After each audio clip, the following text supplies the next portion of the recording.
Baby Boomer Tales. Here I am, just me, this little bitty room.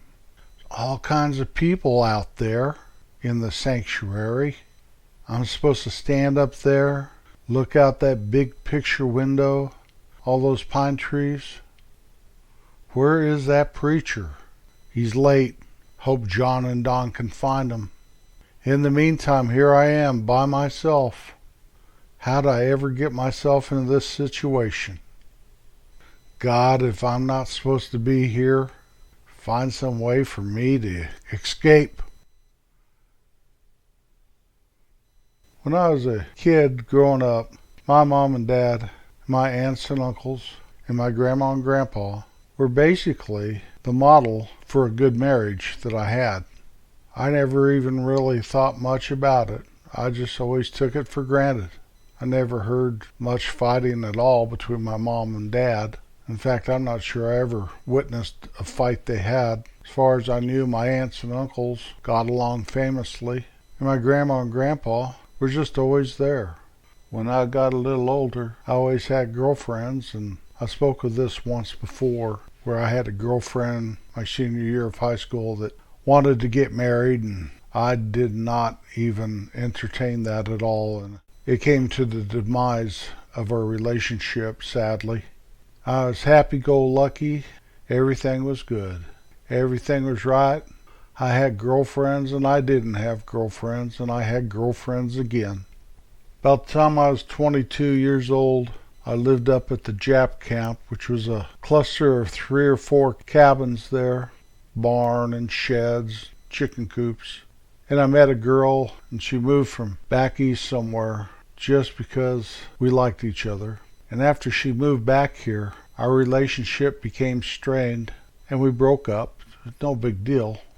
About 3 days later, I came home to my little cabin. I had a partner named Roger that we'd fixed this cabin up, blood, sweat, and tears.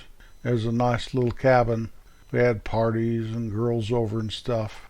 Well, I walked in, and there was that old girlfriend of mine, and she had moved in with my partner Roger. Things were definitely strained. I couldn't believe it happened. And so I went down to the old shed, which had a dirt floor, nothing on the windows, nothing on the doors.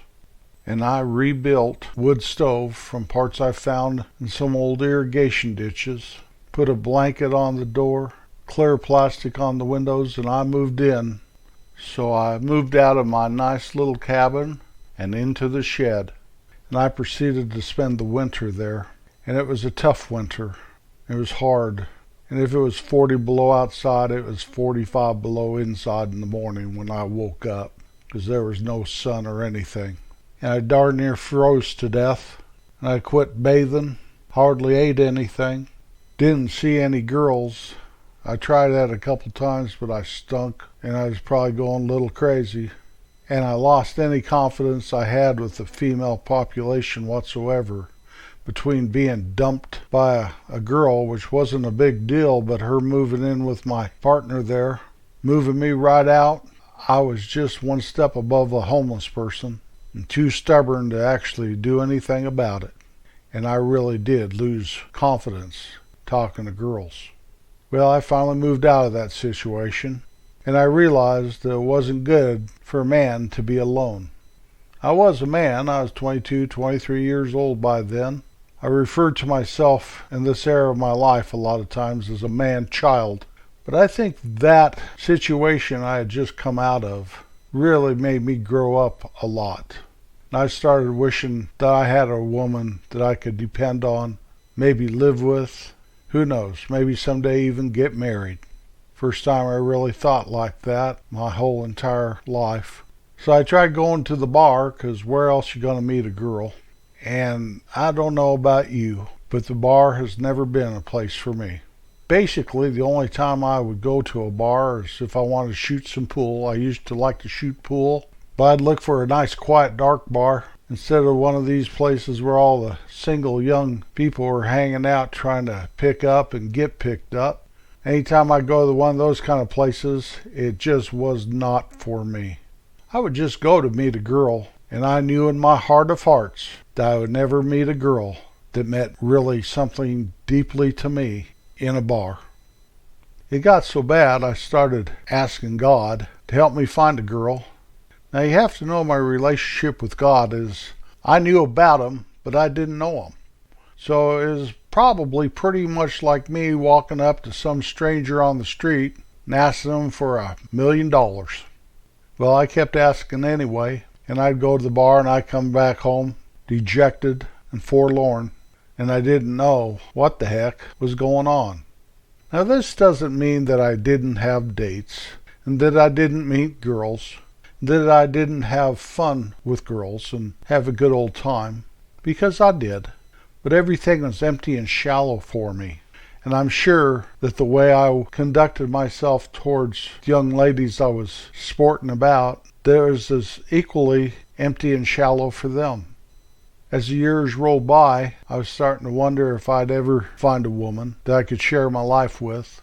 I did figure that I had sowed so many bad seeds over my life that it was possible that I was destined to roam this earth alone, just me and my dogs.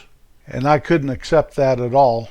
So I went down to the bank and I decided I was going to try a different approach.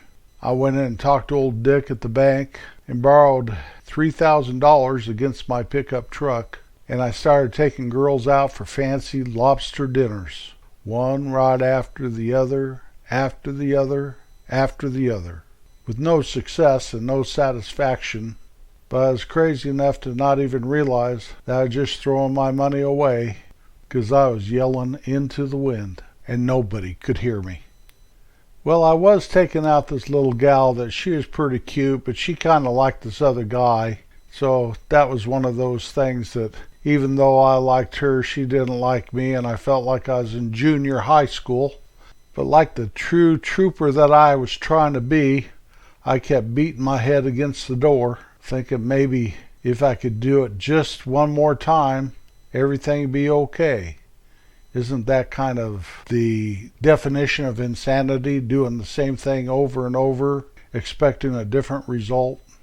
Well, anyway, during this time, I was working at the mine. I'd been there a couple years. It was okay. The guys always wanted to go to the bar after swing shift, and that was a little miserable for me. I'd rather just gone home, watch the Untouchables on TV than go to bed, but I went with them, drank a beer or two, and then we went home. I remember one time I was talking to this girl, and I kind of knew her, and thinking, she's kind of pretty. All of a sudden, this guy came up, and I knew him very well. He told me to get out of his seat. That's his girlfriend I was talking to, and I said, "What do you mean you're married, man?" Didn't matter. Get out of my seat. Well, instead of getting into a big old fight over a girl that I didn't even really know I liked or not, I just left scratching my head thinking, okay, this guy's married and he doesn't even appreciate it. I couldn't be that way. I know I couldn't. It was instilled in me at a very young age, the importance that your woman has in your life. And I never really had much problem with that ever. I was usually a pretty loyal boyfriend, even though I wasn't a very steady one, and I wasn't a very long-lasting one. At least I was loyal. Well, one day, after a graveyard shift, my friend called me at home, told me to come over to the grocery store where she worked. She was the wife of a good friend of mine, so she was my friend. Walked in there. She introduced me to this girl. Didn't know what to do, what to say. Very awkward moment. We were just kind of standing there. All of a sudden, my friend Vicky had to go help somebody at the store, so we were looking at each other. This girl's name was Kim, and awkwardly I said, "Well, you want to go out and get some dinner or something?" She agreed, so I went back home. Took her to dinner, and it was still during my time. I hadn't run out of money from my bank loan, buying girls lobster dinners, and by golly, we had a lobster dinner. Then we went to a little party. Then I took her home, figuring that was okay. Well, it's weird how things work out. Started seeing her everywhere, which I had never seen her, to my knowledge, but once before. And before you know it, we were going out semi-regular, and all of a sudden, I moved from my place into my buddy John's house. His wife and him had just gone through a divorce. He needed a roommate and I needed to get out of the place I was living. So I moved in there, and John was a good guy, but his house was cold. You could tell that he wasn't over the divorce at all. That's the only way I could describe it. It was kind of weird living there with him. And he was a pretty good friend of mine. But the next thing I knew, I was moving in with Kim. John wasn't very happy about it, and he told me so. And I says, hey, I've only lived here a month, man. Give me a break. Well, Kim and I lived together for a few months, maybe 6. We'd gone together for months. And I can't really remember the circumstances, how we moved in together, but I do know that this little house in this little town, about 19 miles from my hometown, little house came available, and we moved in, set up shop. Well, we were living there pretty happily. We had a lot in common, and yet we were so different from each other, it was unreal. And I think that's what made me really like her. That she wasn't like any of the other girls I'd ever taken out at all. She wasn't shy, yet she wasn't really pushy. She didn't really care if what she did made me happy, and yet I was never unhappy with her. It was just like putting your foot in a nice sock or your hand in a very nice glove. It was just right and felt good, or at least it didn't feel bad.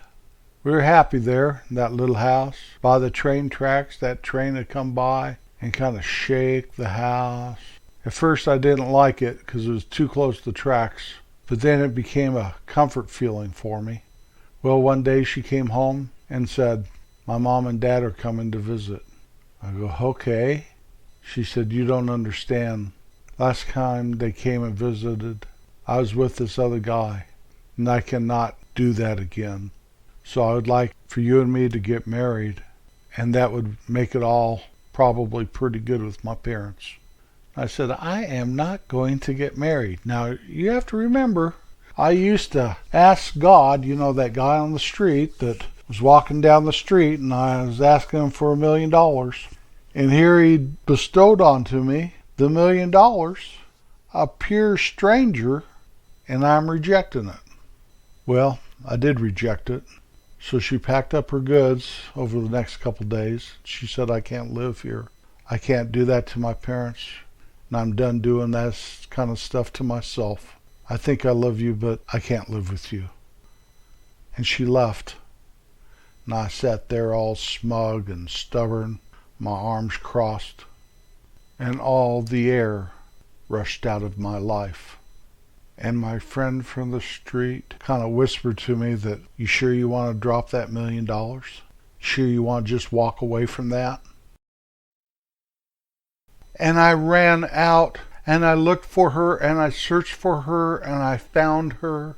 And I said, I am sorry. Let's get married. All of a sudden it was a whirlwind because her parents are coming in a couple of weeks.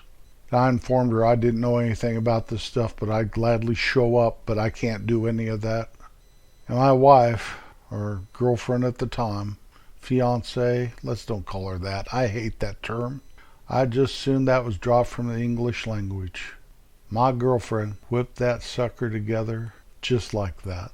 And 2 weeks later, she borrowed my pickup truck, drove over the mountain pass to Denver, picked her parents up at the airport, brought them back. We all went to the rehearsal dinner in my hometown. My parents and her parents and all my brothers and sisters met her brothers and sisters. We had the rehearsal and the rehearsal dinner. Well, the next day, the morning of my wedding day, my dogs were nowhere to be found. They're gone. Well, this was my last chance to back out of anything with any kind of dignity at all. I knew that. I didn't want to look like a coward, but I wanted to find my dogs.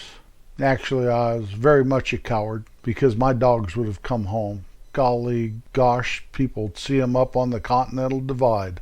They'd come home with some kind of random bone or skull 2 or 3 days later sometimes. But for some reason, I told Kim, we can't get married till we find the dogs. Well, we drove all around, all on the logging roads, up and down the highway, all over the place looking for those dogs. Finally, the time came where we had to go back to the house and get our stuff to go to the church to be on time for the wedding. And there the dogs were. I can't say I was disappointed they came back, even though I may have acted that way. I think deep down inside I was glad they did. Those guys were really the only family I'd had living with me for a long time until she came into my life. So I told the dogs to stay. We got my truck and we went up to the lake town where the little church was that we were going to get married in. Same church that my parents had been married in 29, 30 years before. And we walked in and somebody took Kim down to the basement where her flower girls and bridesmaids were. I was escorted into that little room right off the sanctuary. And this is where my little story started. I sat there asking God if there was any way to get me out of this. I was reminded of my $1 million in the form of the best woman I'd ever have a chance to share my life with. So here came Charlie the preacher with my brothers who walked in. I got a couple little orders from the preacher on what to do and how to do it and when to do it and etc., etc. And we walked out there.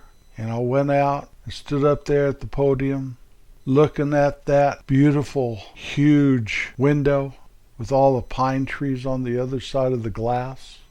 My bride walked down the aisle with her dad, came up and stood by me. We listened to Charlie tell about wedding vows, and then we said our vows, and we exchanged rings. And when it came her turn to give me my ring, I held out my left hand, and she said for all the congregation to hear, "You've given me the wrong hand." So after a moment of confusion, everybody laughed, and I received my ring and put her ring on her. And I kissed my bride, and then we hugged. We hugged like I never wanted to ever let her go. And we're still hugging today, and we've never let go. Grandsons and granddaughters, we now pass the story on to you.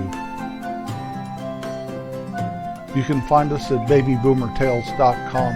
Once there, you can find links to our Facebook page and places where you can listen to our podcast. Always be kind everywhere you go. You never know when God will drop $1 million into your life. I'll be back next Wednesday. Peace out.